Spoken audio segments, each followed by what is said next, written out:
ভুলে যাওয়া মন্দির। অরুণাচল প্রদেশের ঘন জঙ্গলের গভীরে সুউচ্চ বটগাছ এবং কুয়াশাচ্ছন্ন পাহাড়ের মধ্যে লুকিয়ে আছে সূর্যের প্রাচীন মন্দির, সূর্য দেবতাকে উৎসর্গ করা একটি মন্দির। বহু শতাব্দী ধরে এটি নীরবে দাঁড়িয়েছিল, এর সোনার চূড়াটি পান্নার ছাউনি দিয়ে উঁকি দিচ্ছে ভক্তি এবং রহস্যের ভুলে যাওয়া গল্পগুলি ফিসফিস করে। মন্দিরের কিংবদন্তি। প্রায় 1000 বছর আগে সূর্যের একনিষ্ঠ অনুসারী রাজা ধ্রুবসেন মন্দিরটি তৈরি করেছিলেন বলে জানা যায়। কিংবদন্তি আছে যে রাজা একটি ভয়ানক যুদ্ধের সময় মারাত্মকভাবে আহত হয়েছিলেন। যুদ্ধের ময়দানে মৃত্যুবরণ করার সময় তিনি তার লোকদের সেবা করার জন্য একটি শেষ সুযোগের জন্য সূর্য দেবতার কাছে প্রার্থনা করেছিলেন। অলৌকিকভাবে তিনি বেঁচে গিয়েছিলেন এবং কৃতজ্ঞতার সাথে তিনি একটি মন্দির তৈরি করার প্রতিশ্রুতি দিয়েছিলেন যাতে এটির আলো কখনই ম্লান হবে না।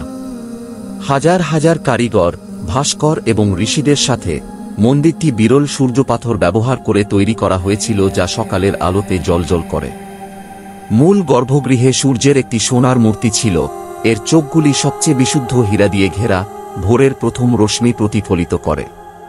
প্রতি বছর গ্রীষ্মের অজনকালের সময় উদীয়মান সূর্য মন্দিরের প্রবেশদ্বারের সাথে নিখুঁতভাবে সারিবদ্ধ হয়, মূর্তিটিকে ঐশ্বরিক দীপ্তিতে স্নান করে। অভিশাপ এবং পরিত্যাগ। কিন্তু মহত্ব প্রায়ই হিংসা আমন্ত্রণ জানায়। লোককাহিনী অনুসারে প্রতিদ্বন্দ্বী রাজ্যের জাদুকর মন্দিরের উপর একটি ভয়ানক অভিশাপ দিয়েছিল। একটি ভবিষ্যদ্বাণী ছড়িয়ে পড়ে, যেদিন অন্ধকার মন্দিরে প্রবেশ করবে রাজ্যের পতন ঘটবে। একটি দুর্ভাগ্যজনক গ্রহণ, সূর্য চাঁদের পিছনে অদৃশ্য হয়ে যাওয়ার সাথে সাথে একটি ভূমিকম্প জমিকে কেঁপে উঠল। মন্দিরের কেন্দ্রীয় গম্বুজটি ফাটল এবং অন্ধকার গর্ভগৃহে পূর্ণ। সেই রাতেই শত্রুবাহিনী আক্রমণ করে এবং রাজা ধ্রুবসেনের রাজ্যের পতন ঘটে। ঐশ্বরিক ক্রোধের ভয়ে বেঁচে থাকা গ্রামবাসীরা মন্দিরটি পরিত্যাগ করেছিল, এটিকে সময় এবং প্রকৃতি গ্রাস করতে রেখেছিল। পুনরাবিষ্কার। বহু শতাব্দী পরে আধুনিক সময়ে আনায়া সেন নামে একজন প্রত্নতাত্ত্বিক প্রাচীন পাণ্ডুলিপি থেকে প্রাপ্ত সূত্র অনুসরণ করে জঙ্গলে একটি অভিযানের নেতৃত্ব দেন। কয়েক মাস খোঁজাখুঁজির পর তিনি এবং তার দল অতিবৃদ্ধ ধ্বংসাবশেষে হোঁচট খেয়েছিলেন।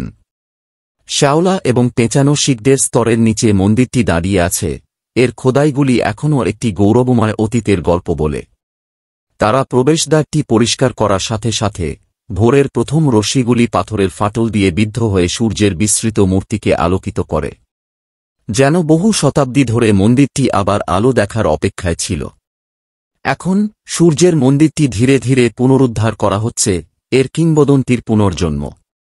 কিন্তু আজও গ্রামবাসীরা ফিস করে বলে যে সূর্য যখন পাহাড়ের আড়ালে অস্ত যায়, মন্দিরটি একটি প্রাচীন শক্তির সাথে গুঞ্জন করে, সম্ভবত রাজার অটল ভক্তির প্রতিধ্বনি বা ঈশ্বরের অনন্ত উপস্থিতির প্রতিধ্বনি।